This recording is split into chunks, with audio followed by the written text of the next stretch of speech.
tardes, bienvenidos a una sesión especial de Charlando en el Forestal, porque en esta oportunidad la charla es inmensa.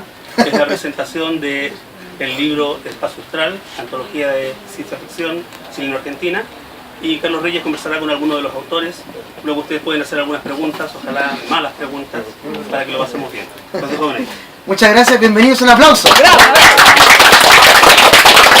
Primero, quiero agradecer a Contracorriente Ediciones, que nos dio la oportunidad de presentar acá en Queleo Forestal Espacio Austral esta compilación de Sergio Gaut-Bell-Hartmann, ¿no es cierto?, que antologa autores chilenos y chilenas, ¿no es cierto?, y argentinos en esta compilación de ciencia ficción, ¿no?, de Sergio Alejandro Amira, Daniel Antokelets, Jorge Baradit, Patricio G. Bazán, Alejandro Bentivoglio, Sebastián Borkowski, Óscar Barrientos Bradasic, Juan Calamares, Pablo Castro, Claudio de Bella, Jorge Echeverri, Néstor Darío Figueiras, Daniel Frini, Ignacio Fritz, Sergio Gaut-Bell-Hartmann, Rodrigo Juri, Cristian Mittelman, Diego Muñoz Valenzuela, Laura Olivera, Héctor Ranea, Armando Roselot, Luis Saavedra, Saurio, Fernando Sorrentino, Ignacio Tirapegui, Rodrigo Vázquez Saldía, Soledad Vélez y Abraham David Saracho Ábalos.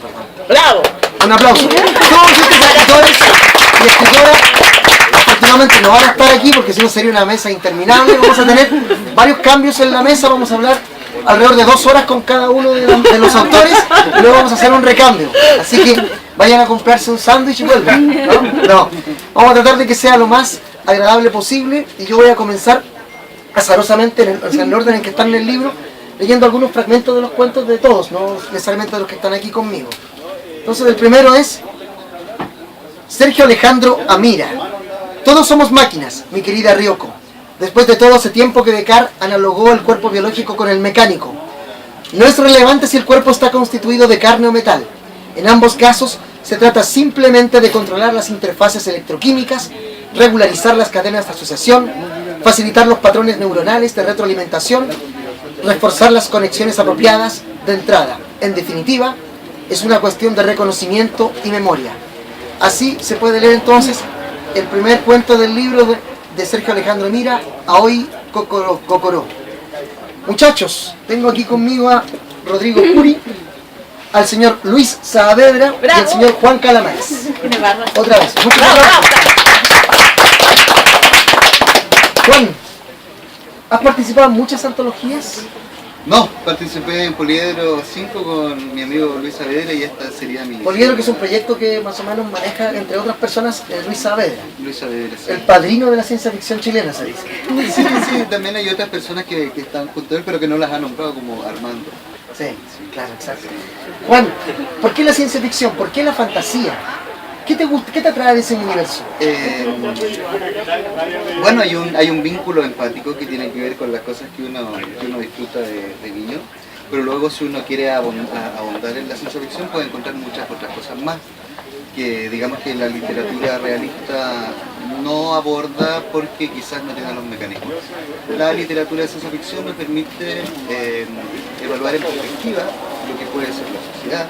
En ese sentido, digamos, como escritores como Ballard, esta corriente, digamos, más soft, que trata el tema sociológico. En ese sentido es muy importante a nivel filosófico también. O sea, si tú te pones a pensar, muchísimos escritores de ciencia ficción que a lo mejor no tenían ningún vínculo filosófico, no tenían estudios en esa área como Asimov, llegan necesariamente a puntos donde van a incursionar en esos temas y los van a desarrollar accidentalmente, porque tienen que pasar por esos momentos. La creación de vida, el robot, cuál es el robot y su identidad particular, etcétera. Cosas. Y en ese sentido, ¿dónde sientes tú que encaja tu literatura? Para nada. En ninguna de esas categorías, ni siquiera en la ciencia ficción. Estábamos hablando de la ciencia ficción en general, sí, y de lo que me atrae de la ciencia ficción, pero en este sentido, no, para nada.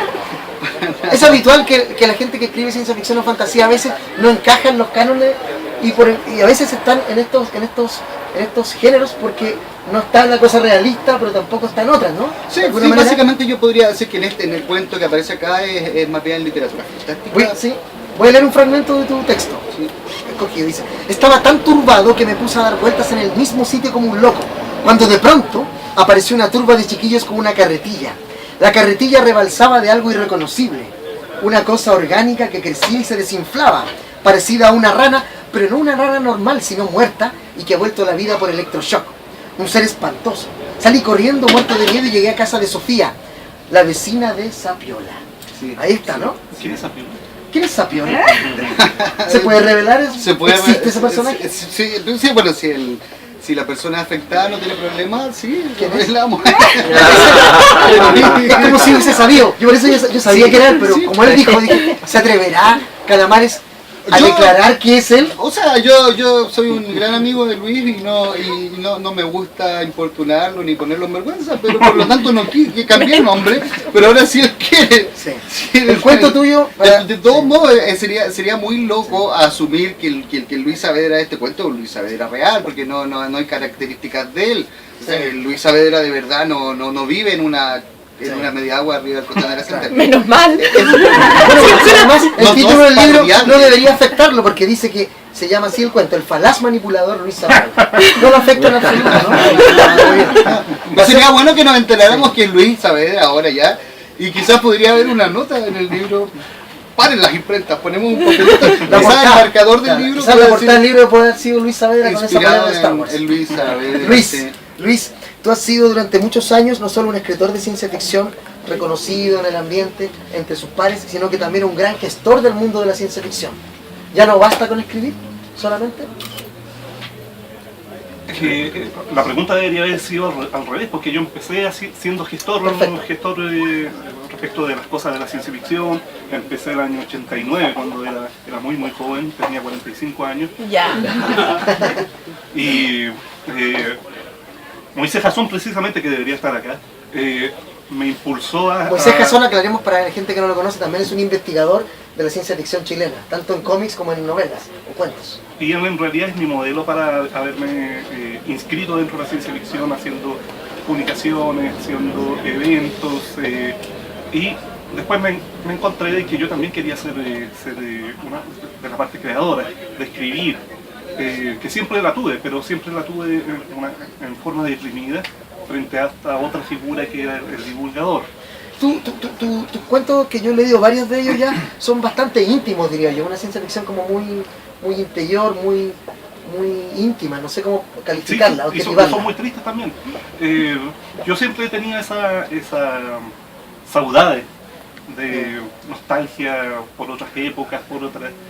De hecho son muy nostálgicos mis cuentos. Muchos me han reclamado por lo mío porque tienen un solo tono. Pero claro, pero son distintos, pero mantienen ese tono medio triste, dices tú, medio de saudade, como dicen los portugueses. Haciendo un símil, por ejemplo, me gustaría que alguien me dijera, oye, tus cuentos se parecen a los de Banana Yoshimoto. Banana Yoshimoto es una gran escritora japonesa que tiene el mismo tono, sin quererlo, sin buscarlo, y creo que tengo un poco de japonés en la sangre, precisamente por esta cadencia, esta tristeza dentro de mi literatura. Luis, en tu calidad como de divulgador de ciencia ficción primero y luego de escritor, y habiendo conocido algunos de los cuentos, me imagino, del libro, si no todos, algunos de ellos, ¿qué sientes que aporta este libro a este panorama de ciencia ficción chilena o fantasía local? ¿En qué aporta este libro a otros que han salido antes? ¿Qué tiene de interesante? En principio, unirnos a una corriente que es muy distinta de Chile. Chile no tiene identidad dentro de la literatura fantástica. Chan, ahí muchos ya están en el video, ya lo pararon en este momento en internet y están escribiendo algún mensaje cariñoso para ti. Podemos decir que los argentinos tienen una forma de escribir. Ya. Tienen una gran sombra, varias grandes sombras, Cortázar y Borges. Nosotros no tenemos esa grandes sombras. Ya. Por lo tanto, tenemos muchas voces. Borro tiene una voz, Calamares tiene una voz, Diego tiene una voz diferente, Rodrigo también, yo tengo una voz. Entonces no hay una identidad precisamente. Hay una diversidad. Hay una muy grande diversidad. Tal vez sea interesante que no haya esas sombras gravitantes, sino que la identidad sea diversa, probablemente. Sea muy diversa, y eso es lo rico de la literatura fantástica chilena. Eso es lo que te puede atraer y dar color y sabor a este libro. Me parece que es importante básicamente porque no ha habido nunca una antología que reúna cuentos latinoamericanos, no recuerdo en este momento, de la importancia de esta, de la profundidad de esta. Por lo tanto, yo creo que es un primer paso. Me gustaría ver este mismo producto con todo el cono sur, por ejemplo. Perfecto, para dar una panorama, ¿eh? Exactamente. Panorama. Rodrigo, tu cuento compilado acá es Las cloacas del paraíso, ¿no? Sí, sí. Voy a permitirme leer también un breve fragmento para que ustedes vayan. Dice así: mira por una ventana y afuera es de noche. Eso no le consuela mucho.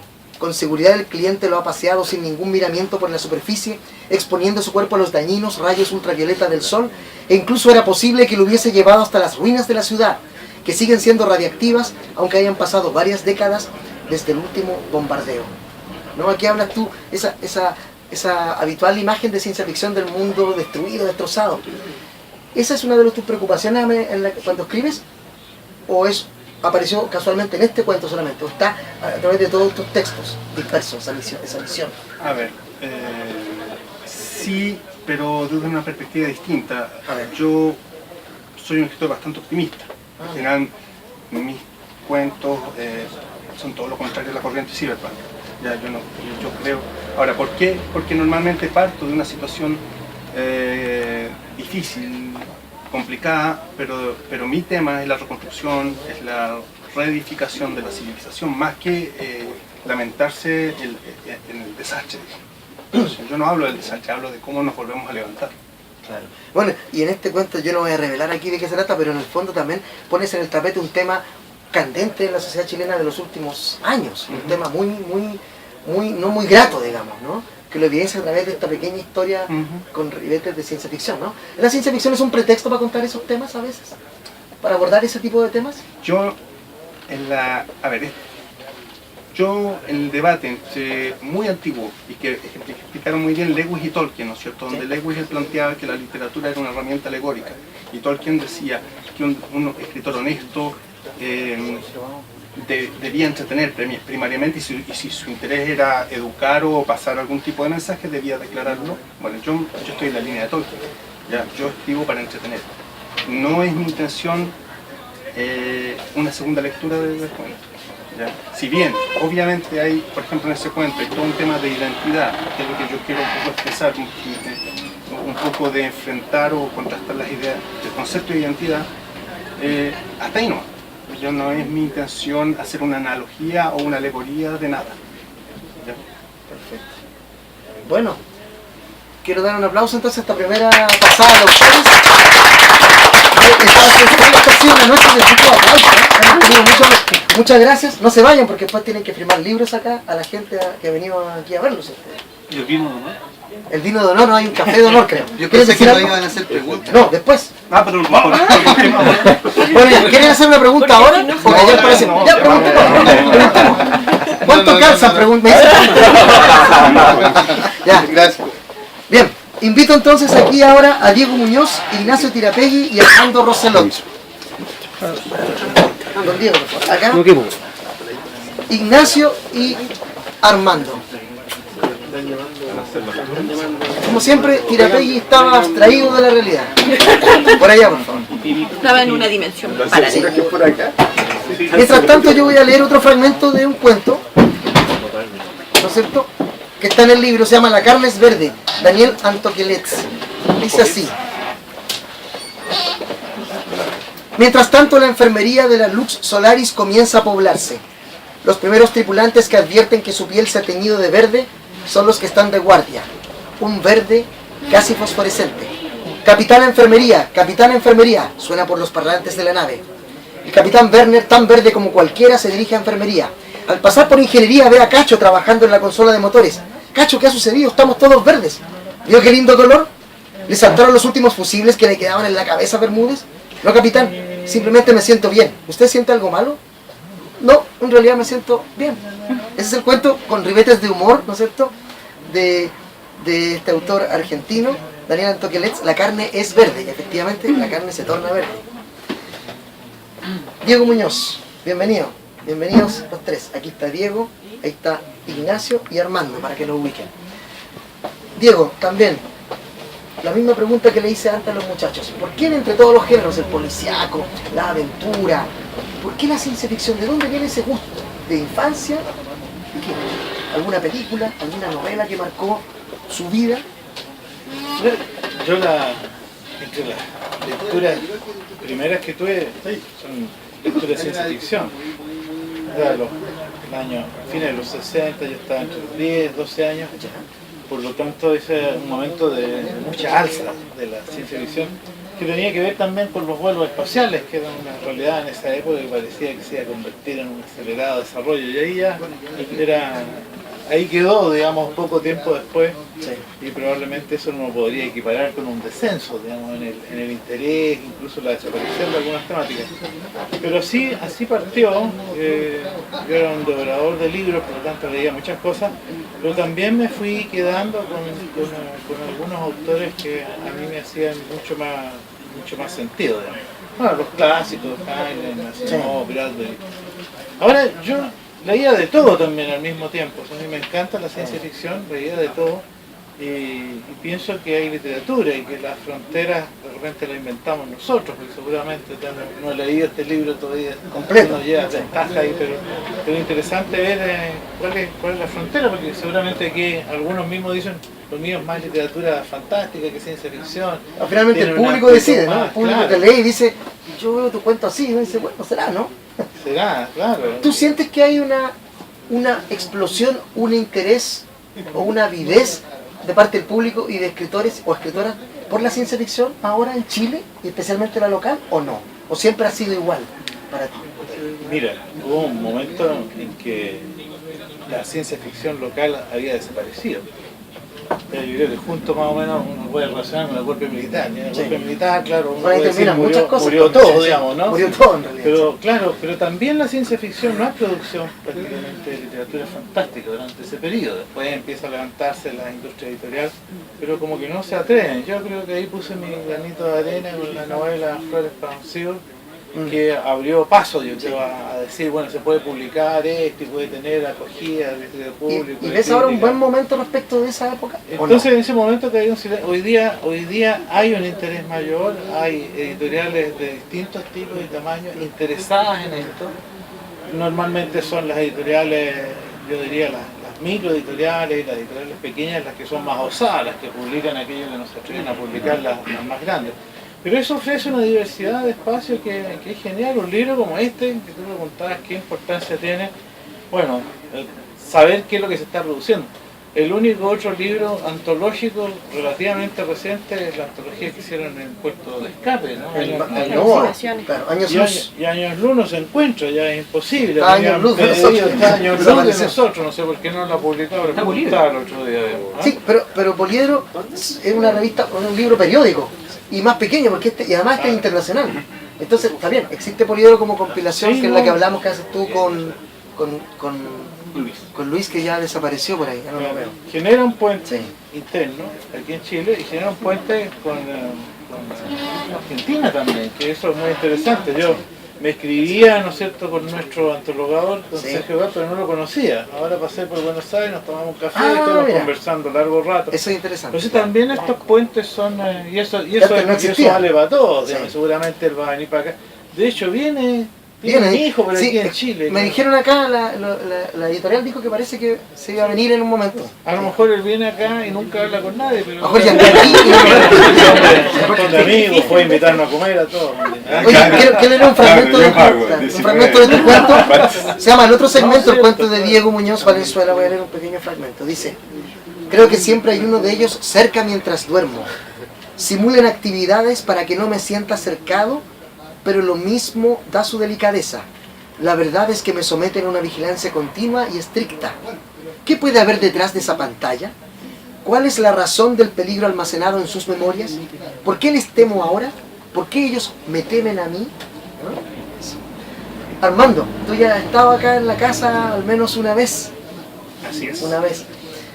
Armando, ¿por qué persistir en escribir ciencia ficción? ¿Por qué seguir y seguir y seguir? La verdad que yo escribo muchas cosas, no solamente ciencia ficción, lo que pasa es que las cosas que han salido a la luz es ciencia ficción, de hecho. ¿Y por qué ¿Será que tiene más éxito eso de ciencia ficción que lo otro? ¿Por qué? Es porque se ha dado, básicamente porque se ha dado, y de hecho mi ciencia ficción de repente ni siquiera es tan dura, va más por el lado filosófico, quizá un poco más fantástico, va por ese lado. Ya, me gusta que las historias tengan algún ribete, digamos, que te deje pensar un poco, que no sea algo tan palpable, que te deje en la duda, que te deje como en esta zona como medio incierta, entre lo real y lo que es no real. Me gusta un poco jugar con eso, Sí, ¿ya? No necesariamente viajes espaciales, bases en la luna, sino que cosas, digamos, que están vinculadas a nuestra vida normal y hacer una proyección, digamos, a futuro. De hecho, a mí me cambió la ciencia ficción mucho cuando leía Asimov. ¿Ya? ¿Por qué? Porque por lo general tú siempre leías ciencia ficción del año 2000 y algo, ya de viaje a Marte, viaje a Júpiter, y Asimov me pegó un salto de miles de años. Entonces dije, wow, se puede escribir algo que está mucho más allá. Y puedes trasladarte. Después leí a Herbert y ahí ya dije, sí, se puede. Es que ahora estando aquí como pensando mientras hablas y después de escuchar a Luis, yo siento que entre Luis y tú hay una, aparte que son amigos, colaboran haciendo poliedro, hay una suerte de conexión también en términos editoriales, ¿no? Porque los dos tienen esa idea o ese deseo de comunicar, hay algo espiritual, no sé cómo llamarlo, o místico, no, es una palabra, no sé, un adjetivo que tal vez no sea el correcto. Pero en tu caso, sobre todo, yo lo veo un poco, ¿no? A través del cuento haces preguntas incómodas al lector, como el caso este de Cajas, que después voy a leer un fragmento muy bonito, que también hace unas preguntas y dice, ¿y qué pasaría si? ¿No? Lo típico de la ciencia ficción, pero tú siempre apuntando a esa cosa más como más de interna, ¿no? ¿Hay algo de eso o no? Es una ¿Sí? búsqueda, de hecho yo literalmente, tanto en poesía ya como en narrativa, tengo esa búsqueda, ya esa búsqueda del porqué, la búsqueda del ser, digamos, de la existencia. ¿Te preocupa mucho ese tema? Me preocupa él.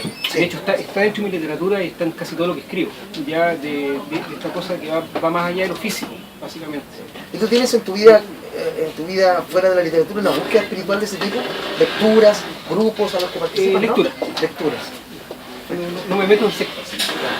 Voy a leer un fragmento de Cajas de Roselot, ¿no? Para que ustedes vayan ya entrando en este libro. Dice, ¿cómo va a ser posible que de una caja vacía salga todo lo que alguien desee? Preguntó en una ocasión un periodista bastante petulante vinculado a un medio de gran influencia mediática. Es imposible, concluyó. Imposible era terminar con la pobreza y la desesperanza, le respondió Peter Caudai. El gran inventor, imposible era acabar con el abuso de poder, el esclavismo disfrazado y con la desvergonzada acumulación de riquezas y recursos por los mismos idiotas de siempre. ¿Saben qué?, agregó, ahora todos esos se van a tener que ir a jugar con excremento, porque ya nada de lo que poseen es exclusivo de ellos. Se acabó el juego. Y así fue, ¿no? El de las cajas. No voy a arreglar aquí, hay unas cajas que pasan cosas ahí con esas cajas. Señor Tirapegui. Tirapegui, un hombre que está presente en las redes a través de un sitio, un blog, ¿no es cierto?, en donde él escribe cosas, pensamientos, tiene una venta de libros también de ciencia ficción, de fantasía. Claro, ñoño.cl. ñoño.cl, va a ser la publicidad, porque después el cheque arreglamos el lunes. ¿Tú sabes cómo se llama? Está bien, estamos bien. Tirapegui, ciencia ficción, fantasía en Chile. Tú has participado en varios de estos recopilatorios y también has participado con novelas propias, ¿no? Correcto. ¿Cuáles son esas novelas para que la gente las conozca? O sea, yo tengo dos novelitas nada más publicadas, Ñenmapu y Orbis, que son dos novelas de fantasía ambas, ¿Ya? pero yo diría que rozan la fantasía, no alcanza a integrarse porque no tenemos magos ni nada, sino uno ve la magia en pequeñas cosas, pequeños detalles. Una narra sobre la guerra de Arauco y otra, que puede dar fe Armando, es un libro de fantasía donde nada fantástico pasa. Es una niña que habla con una abuelita y en realidad nada fantástico pasa, y sin embargo ellas leen un libro de fantasía que ahí es donde se inunda todo de magia. Y a mí me gusta esa cosa sutil, sin embargo me encanta también en el cuento entrar en lo fantástico y sumergirme. Sí, porque tu cuento, justamente a eso iba tu cuento Tic Tac, que está en la página 319 del libro que ustedes tienen ahí. Ábranlo, mira, eso. Véanlo ahí, página 319, Tic Tac, Tirapegui. Tiene más que elementos de ciencia ficción, elementos de fantasía, poderosos también, ¿no? Hay una cosa media de ciencia metida o de construcción de artilugios, ¿no? De alguna manera. Tic Tac es difícil definirlo como ciencia ficción probablemente tal, pero sí. yo me puse a pensar en él y dije, tiene mucho de steampunk. Si le coloco un par de naves botando vapor, esto es steampunk, porque está ubicado en la época, ¿cierto? Quizá un poco exterior a la era victoriana, pero por ahí, de hecho parte en Europa, entonces podría ser perfectamente un cuento steampunk. Pero efectivamente no tiene los viajes espaciales, no tiene marcianos, Carlos Verde. ¿Lo escribiste especialmente para el libro o era un texto que ya tenía preexistencia?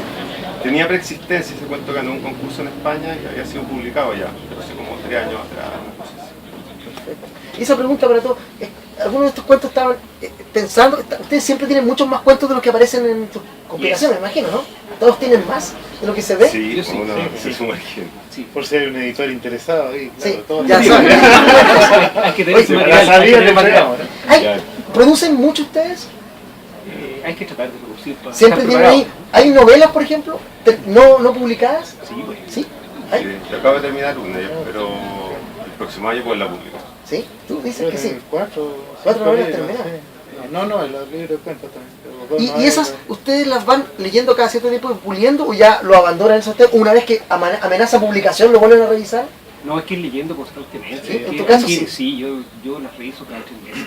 Cada 3 meses. Sí, porque ¿Y son cambian bien. mucho? No, porque mientras más Pulir. pasa el tiempo vas puliendo cada vez menos. ¿Y les pasa que han encontrado algún texto que dicen, "So, es que no, este ya nunca más lo voy a mostrar porque no me gusta"? ¿Les pasó? Y se rehacen. ¿Sí? Sí, se ¿En tu rehacen. caso Si, rehacen? si la idea es buena, se rehacen. Oye, voy a leer entonces un fragmento de Ignacio Tirapegui Tic-Tac, cortito, dice: cuando Hans empezó la titánica tarea de construir el reloj perfecto, consumió años solo para lograr engranajes exactos, tanto en peso como medida, pero pronto se dio cuenta que sin importar lo que hiciera, esos engranajes siempre perderían un segundo cada 365 días, y peor aún, cuando consiguiera compensar ese segundo al año, siempre tendría el problema de la cuerda. El reloj debía funcionar solo, eterno y perfecto, hasta el fin de los días. El sueño no de la escritura, que ojalá permanezca siempre. Esa idea sucedió cuando falleció mi abuela. Bueno, lo que narra ese Sí, cuento es real. Ah, lo que Tiene, parece... tiene algo de magia, una coincidencia. yo no Tiene creo en cosas... los Yo fantasmas, pero intuí que podía ser así. Sí. ocurrió algo muy Porque similar. ahí el personaje habla de una sensación que cuando yo la leí dije, esto no puede ser inventado. Este momento que Sí, sucede ahí, que eso no vamos a fue. revelar para que ustedes lo lean, tiene que ser mezclado con algo que le pasó a Tirapegui. Algo Eso sucedió. pasa, uno creo que lo detecta el lector, ¿no? Uno lee cuando, es que esto me indica que no lo inventaron. Yo creo que los escritores vamos por la vida caminando y de pronto vemos donde se raja la realidad y decimos, aquí tengo algo que contar. De más. ¿Les pasa eso a ustedes? A ti, por ejemplo, que mezclas, la gente lee la novela, pero súper fantástica puede ser, pero hay una cosa que pasó de verdad en la vida de uno. Siempre hay una mezcla. Siempre hay una Uno- mezcla, ¿no? uno se refiere a la realidad, y si no, ¿a qué se referiría? Sí, que no hay otra. En No nuestro sería tema. bien. De hecho, todas las irrealidades se construyen a partir de la realidad, si no, Sí. sería un libro ilegible, nadie lo entendería. Lo recría. Sí. Oye, un gran aplauso entonces para ellos ahora. Y ahora invito al señor Sergio Amira, que viene directamente de la Quinta Regione, y al señor Ignacio Fritz, que también es uno de los editores de Contracorriente. Mientras nuestras gentes van en pos de ellos, nosotros entonces yo voy a leer aquí otro texto del libro, del cuento Estrella de la Mañana de Jorge Baradit. Dice: la niña que al nacer cercenó el dedo de una enfermera y dejó inútil el ojo izquierdo de un ayudante con un arañazo. Su padre, nuestro joven obispo, la observaba con horror desde una esquina. La llamó Estrella del Carmen y esta es la historia de cómo hubo de ocurrir un hecho desaforado que nos llevó a las actuales circunstancias. Alabado sea el Señor. Ese es el cuento entonces, Estrella de la Mañana de Jorge Baradit, que también está en este compilación. ¿Cuántos autores tiene el libro, Ignacio? 28. 28 autores, entre chilenos y argentinos, incluyendo una escritora. Que le llegó ella, ¿o no? ¿Está aquí? No. Qué pena. Bueno, Laura Olivier. Soledad Belis. Soledad Belis. Ignacio, tú eres escritor, que Sí. se pasea por varios lugares extraños y acabas también en esta publicación. ¿Cómo calificarías tu literatura? Es ¿Escurridiza? bastante escurridiza porque cuando empecé a escribir el año 97, y realmente lo hice impulsado por las historias de boxeo de Ernest Hemingway. Mira, Entonces me interesaba mucho Hemingway, los relatos de, por ejemplo, una historia que me caló profundo fue Los asesinos de Hemingway. Y dicho sea de paso, igual llega a ser como la primera relato negro policial antes de Raymond Chandler, porque Hemingway lo escribió en una noche en el año 25 y Raymond Chandler empezó a publicar el año 39, entonces ya el policial venía con Hemingway. Y por cosas del destino quedé seleccionado en la zona de contacto ya. Y empecé a publicar ahí, publiqué como varios cuentos. Y de hecho eran con temas que yo sacaba de la televisión más que nada, o sea, de la serie Miami Vice. Y los extrapolas un poco y conviertes en ficción. Sí, en otra ficción. hacía un refrito. Un refrito. Un refrito, porque en realidad si lo vemos no hay nada original, prácticamente. A todo nivel no hay nada original. Y luego, después, integré el taller de narrativa de Pablo Azócar. A Pablo no le gustaba mucho que mis historias fueran un poco radicales. De hecho, él no pensaba que yo iba a cambiar con el tiempo, porque cosas no aburridas. Te ibas a domar. Me iba a domar, que iba a escribir normalmente, pero no... por suerte he seguido en la senda más radical. De hecho me gusta mucho el splatterpunk, la ficción transgresiva, el cyberpunk. Sí. Y este cuento tiene que ver con eso, porque yo había escrito una novela que la publiqué en Gandas Capital, que se llama La Hermandad Halloween, que están estos dos personajes, Maldadoso y la John Kiger. Pero están en la década de los 90. Y me pareció buena idea poner el mismo personaje, y aparece este millonario, suerte de Luxic, en el futuro, que es un inmortal que había hecho un pacto con el demonio, que quiere, en la novela que publiqué en Das Capital, quiere el apocalipsis, pero quiere el apocalipsis a través de un pacto satánico que incluye 13 películas pornográficas. Y aquí saluda un poco a ese apocalipsis, a ese satán, a ese personaje. Sí, se supone que el pacto satánico era que John Kiger hiciera 13 películas pornográficas y Satán iba a desatar su ira en el mundo. El cuento se llama Las células del caos. Voy a leer un fragmento antes de que sigamos. Dice así: aquí en Marte nada es naturalmente azul. Me parece que todo ocurre tan lento, hay tanta paz, me molesta. No me debería molestar, ¿no? Eso se llama estar aburrido. Eso, me aburre estar bajo tierra y ser androide. Antes estaba vivo, ¿cierto? Mi versión era humana, de carne y hueso. Ahora me hicieron volver para... John Kiger lo interrumpe. ¿Sabes lo que significa enamorarse? ¿Enamorarse? ¿Querer a alguien? ¿A eso te refieres? Amar, sí, lo entiendo, pero nunca lo he experimentado. ¿No? Y ahí no leí la mejor parte porque quiero reservarles que ustedes puedan leer los cuentos, porque no quiero revelar aquí mucho más de lo que ya está contando Ignacio. Ignacio, ¿por qué Contracorriente edita un libro como este, Espacio Austral? Bueno, Sergio se contactó con nosotros el año 2014, a fines del año 2014.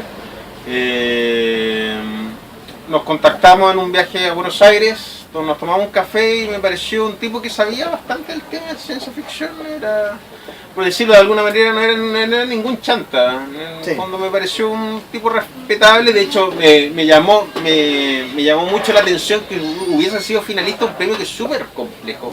Súper jodido, que es el premio Minotauro, Editorial Planeta, que es un premio muy jodido, o sea, muy difícil terminar finalista en ese premio, y él resultó finalista y él lo logró.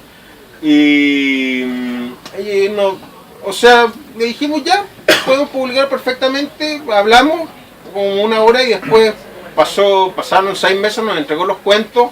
Si lo pasamos a una correctora de estilo, porque no lo pasamos a un editor literario, sino que a una correctora de estilo, porque si lo hubiésemos pasado a un editor literario hubiese quedado en la ensalada, porque no hubiese hecho muchos cambios, prácticamente con cada uno de los cuentos.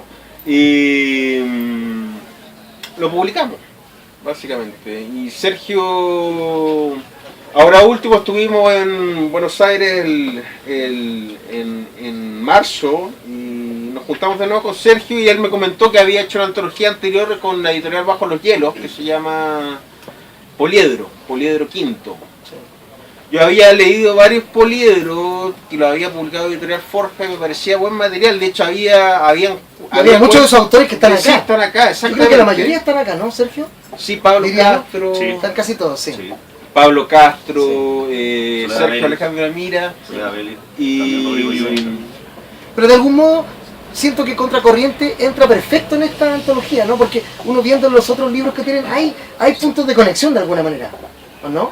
Sí, porque el espíritu de la editorial básicamente radica en publicar literatura de género. De hecho, podemos publicar cualquier literatura que se enmarque en lo que es género, ciencia ficción, policial, terror, rosa, incluso una novela que ocurre en una universidad, o sea, novela de campus, perfectamente podríamos publicarla. Sí. Pero de hecho ya estamos interesados en varios autores que están presentes en esta antología. Qué bueno.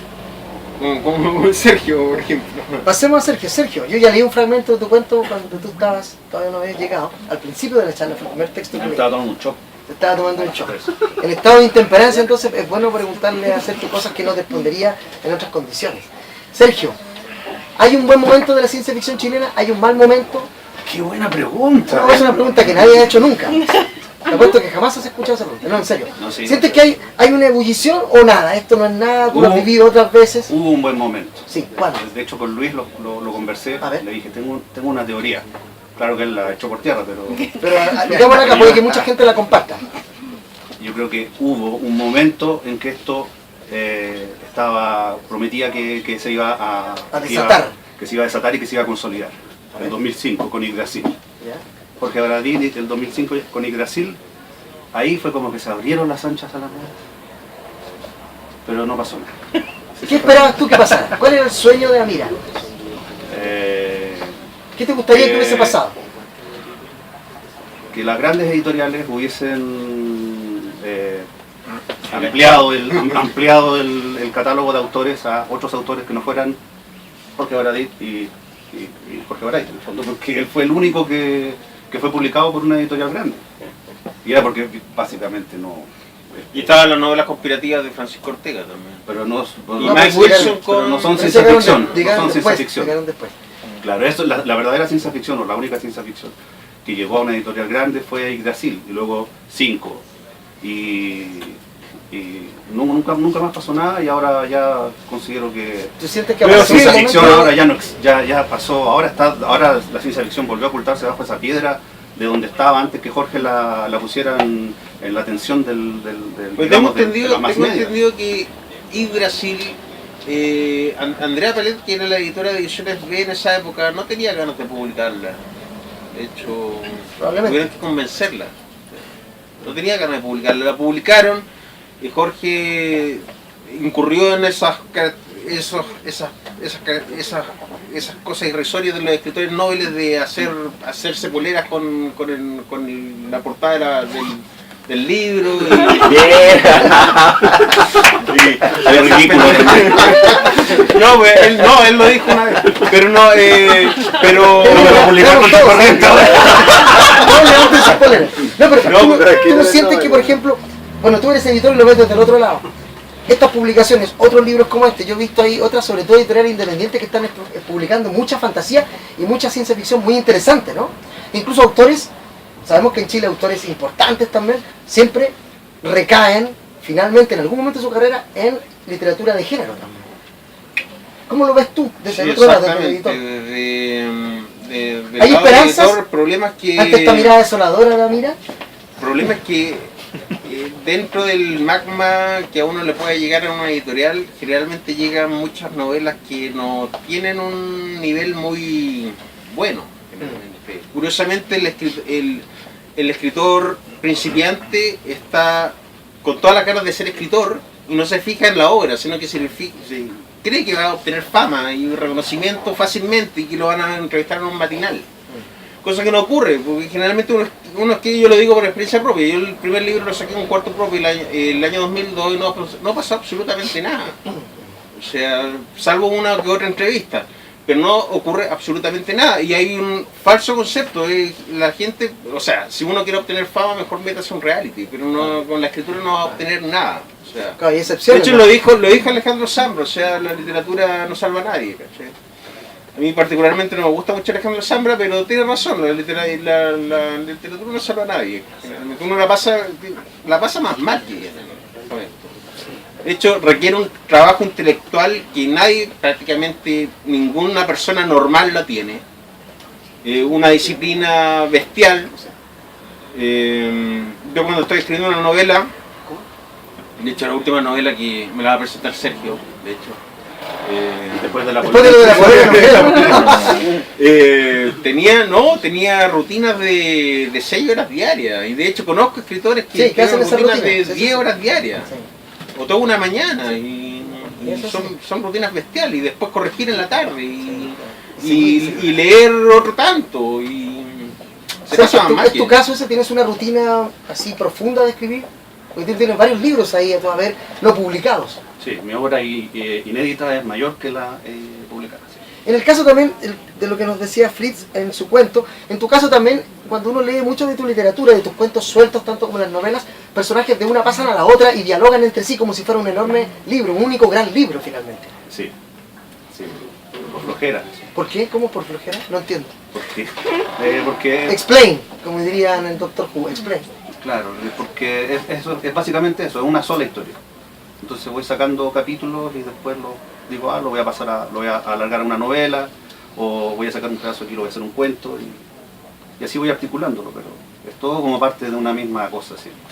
Y el otro tema también es que hay mucha lengua muerta, o sea, llega alguien con cierto estatus literario y empieza a pontificar de cómo se puede hacer una novela.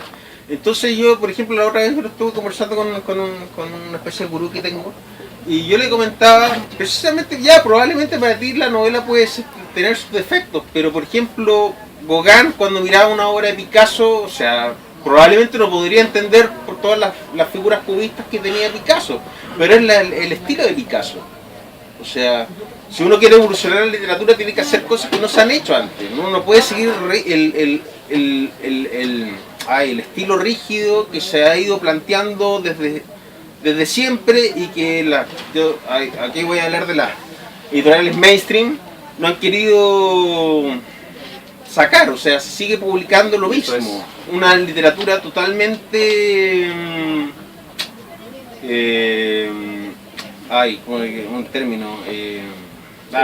un término. Bueno, pero no sienten ustedes que con la aparición de Contracorriente y de todo, aquí hay muchos libros que yo veo de editoriales independientes, no hay un contrapeso, aunque no sea tan mediático, pero igual la gente está leyendo mucha editorial distinta, que no es la gran editorial habitual, con temas no habituales y que está dando espacio a otros autores? ¿No ven eso como positivo?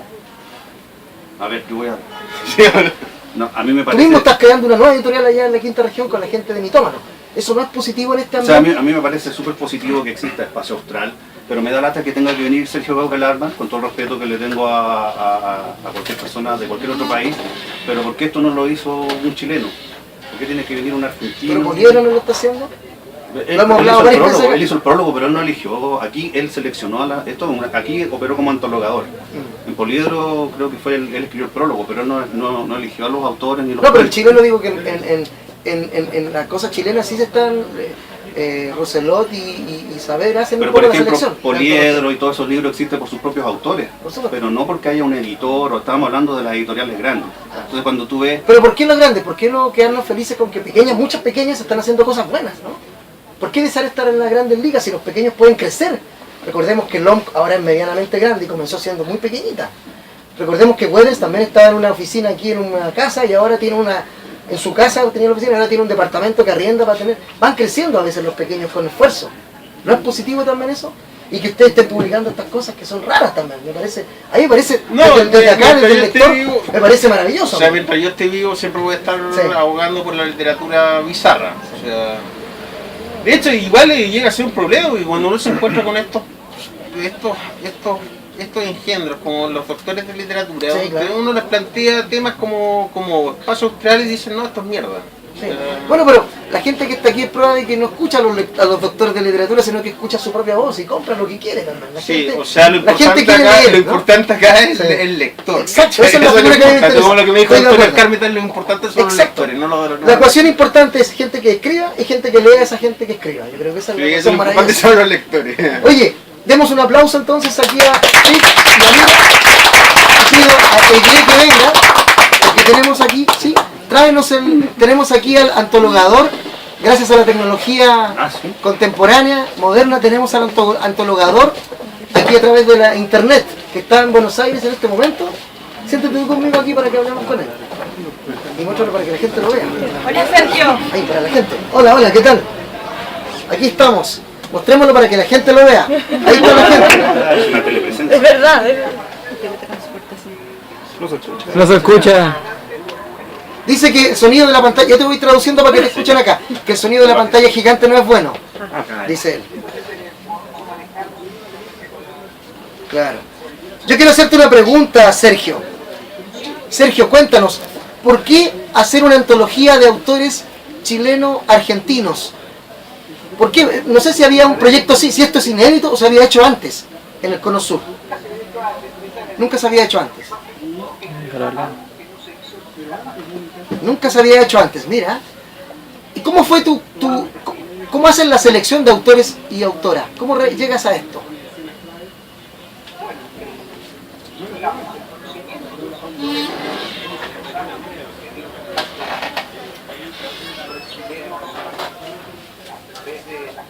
He tenido contacto con autores chilenos a través de revistas, ¿no? ¿Se escucha? Le permitió conocer a una gran cantidad de autores y además, a través de esos autores conocidos, como Saavedra, Amira,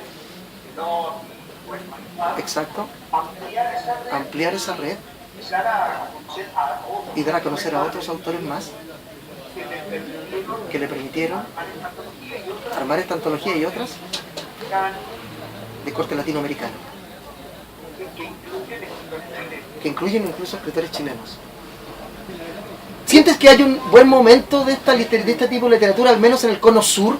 ¿Sientes que hay una eclosión de autores y obras que pueden hablar de un buen momento o no? Él cree que se ha abierto un espectro de escritores y temas, y es más sencillo armar una antología con cierta visibilidad, y eso permite que las antologías contengan material interesante desde el punto de vista literario y desde el punto de vista del género. Se expandieron los límites del género y se permite que este tipo de antologías pueda llegar perfecto, que pueda llegar a más público, no solo el crítico. Bueno, como ves tú acá, hemos tenido puedes ver a la gente, ¿no? Ahí te saludan, allá hay muchos de los escritores, escritoras, gente del público que ha venido acá especialmente. ¿Hay posibilidad de tenerte en Chile para poder hablar en vivo de estos temas y presentar nuevamente el libro tal vez en otro lugar? Dice que sí. Dice que se precipitaron los acontecimientos y no tuvo una respuesta inmediata de la cultura de allá de su país para poder escapar acá a Chile, ¿no? Bueno, te queremos acá pronto entonces para que podamos hablar contigo con calma, en vivo, y que podamos hablar de literatura, de ciencia ficción, ¿no?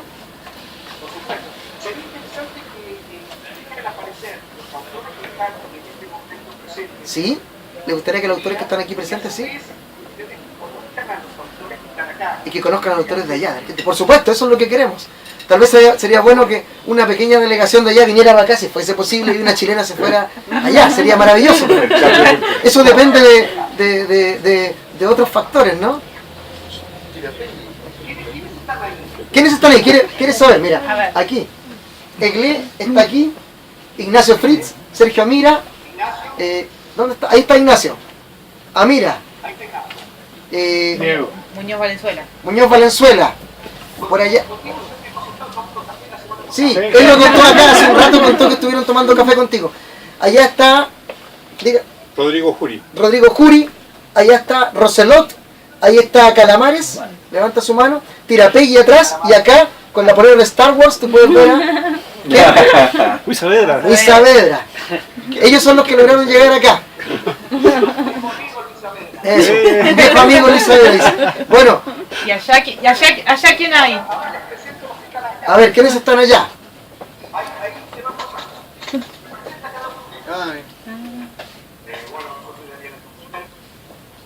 Daniel. Daniel. Sí, toco lejos. Escucha, ayúdame. ¿Ya?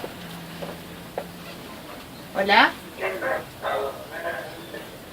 No se escucha. Qué tímidos son, ¿ah? Qué raro. Son argentinos. Son escritores. Hola. Hola. Hola. Daniel Frini. Daniel Frini. Ay, no se atreve.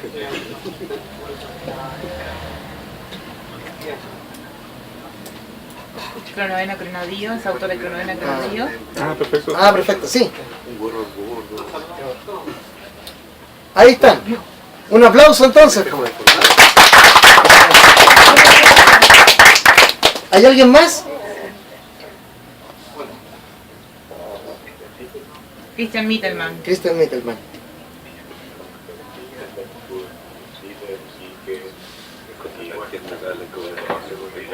Que estuvo en Chile, la pasó muy bien. Hermoso. Conoció a Congreso del Pancho Sasso. Escuchando discos de los Jaivas. Ah, mira. Excelente. Qué bueno. Qué bueno. Eso. Salió la Copa América. ¿Eh? En algún momento iba a salir. Alguien le iba a nombrar. ¿Hay alguien más ahí? Qué pena no haber podido hablar porque... Bien, buenas Hola. noches. Buenas. ¿Perdón? Juan Patricio, escuché yo. Qué bueno, ¿quieres verlo? Ahí está, mira. Ese es el libro. Mira, Y gordito. está gordito el libro, ¿viste? Está bueno. Y ahí en portada aparecen los nombres de todos ustedes. Sí, mira. Y ahí está, ¿ves? Espacio Austral, para que lo vean. ¿Cómo va a llegar? ¿Va a llegar el libro allá? No, todavía no. Ya. Ya llegará. Ya llegará. En mano. Gracias. Ahí está. Bueno, muchas gracias. Con Sergio, gracias. Bravo. Esto es ciencia ficción, ¿ven? Es como en Star Trek estamos. Porque antes no existía esto. Faltan los tres Sergio, trabajadores. ahí estás. Oye, ahí pudimos ver aparte de los autores de allá. Ahí pudimos ver aparte de los autores de allá. Sí, lamentablemente varios viven fuera de la ciudad de Buenos Aires. Sí. Y no han tenido problemas para venir por llevar sus casas.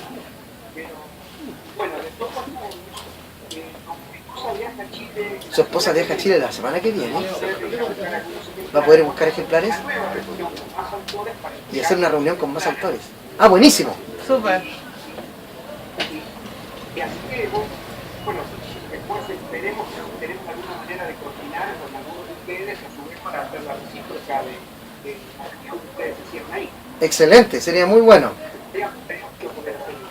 Oye, qué bueno, buenísimo. Te agradecemos una vez más por la gestión de haber catalogado esta tarea difícil, a veces ardua e ingrata a veces de seleccionar material, ¿no? Pero también muy hermosa porque permite... Sí, va a comentar algo muy especial. No solo es la primera antología que se hace en América Latina, es pionera de una serie de antologías. Mira, excelente noticia. Ya está lista para imprimirse la que hice con México. Hizo una con México. ¿Cómo se llama? Extremos. Extremos. Una que hizo en México. Mira, Con escritores argentinos y mexicanos. argentinos y mexicanos. Pero a su vez hay Y a su vez aproximadamente 10 antologías. hay 10 antologías más En países distintos. de países distintos que se están gestionando. Están prácticamente 3 casi listas ya. con Cuba, Con Cuba, Grecia, Grecia con Italia. y con Italia. Mira, excelente noticia. Otras 6 o 7 más. Y otras 6 o 7 más. O sea que Espacio Austral va a tener el honor de ser la primera de una serie. Mira, de una larga serie. Qué bueno. Excelente noticia. Van a tener el honor de ser los pioneros de este tipo de... Muchas gracias. Muchas gracias. Queremos saludarlos a todos ustedes allá. Una pena no poder estar todos juntos y compartir algo, ¿no? La teleportación la tenemos. No tenemos tecnología como esta, pero la teleportación aún no. Aún no. Y probablemente si empieza sea muy cara. Hay que esperar unos años más para que sea barata. Aprovecha la oportunidad de que estamos reunidos. Algo que ya han conversado directamente. me gustaría que se corra la voz. ¿Se corra la voz? ¿Le gustaría? Que hay en marcha. De que todo esto está en marcha. Los escritores chilenos están absolutamente invitados. Y que todos los escritores chilenos están absolutamente invitados a participar. O sea, muchos de ustedes lo saben. Muchos ya lo saben, muchos participan, pero otros no tengan eso, no sepan. Y desde ya pueden ingresar. Y desde ya pueden ingresar al grupo de Facebook que él tiene, específicamente para esto. ¡Ya! ¿Cuál es el Facebook ese para que ellos entren? ¿Está a tu nombre? Claro, ¿Sí? Y además hay un grupo que se llama Antologías. Se llama Antologías, un grupo. La puerta de entrada a cada una de las antologías. Que es la puerta de entrada a cada una de las antologías individuales. Hay más de 20. Perfecto. De antologías temáticas en desarrollo. Mira. Algunas se han terminado y se van a publicar en esos países, acá en Argentina, en México, pero sigo trabajando en antologías similares, en todos los casos, antologías temáticas. Perfecto. O sea, son de ciencia ficción, otras no son. Son de ciencia ficción y otras no. Perfecto. En todos los casos la apertura... Y en todos los casos la apertura de escritores es absoluta. Es absoluta. Buenísimo, ya te están escuchando acá y ya están tomando nota. Ya están tomando nota para participar. Muy bien. Bueno, gracias. Gracias, Sergio, por la comunicación. Muchas gracias. Bueno para todos. Muchas gracias. Nos vemos. Chao. Que esté bien. Bueno, eso fue la comunicación con el antologador. Ahí nos están aplaudiendo desde allá también. Sí. Sergio Gautbel Hartmann, que hizo posible junto a Contracorriente, a quien también agradezco aquí a ustedes dos que hayan permitido que se lance acá. Ojalá se pueda hacer otro lanzamiento pequeño también en distintos lugares, de manera que el libro se siga vendiendo, ¿no? Eso. Muchas gracias, y a los que tienen el libro, bueno, invitamos a los autores que se acerquen acá y empiecen a firmar. Y eso, muchas gracias. Un aplauso, no,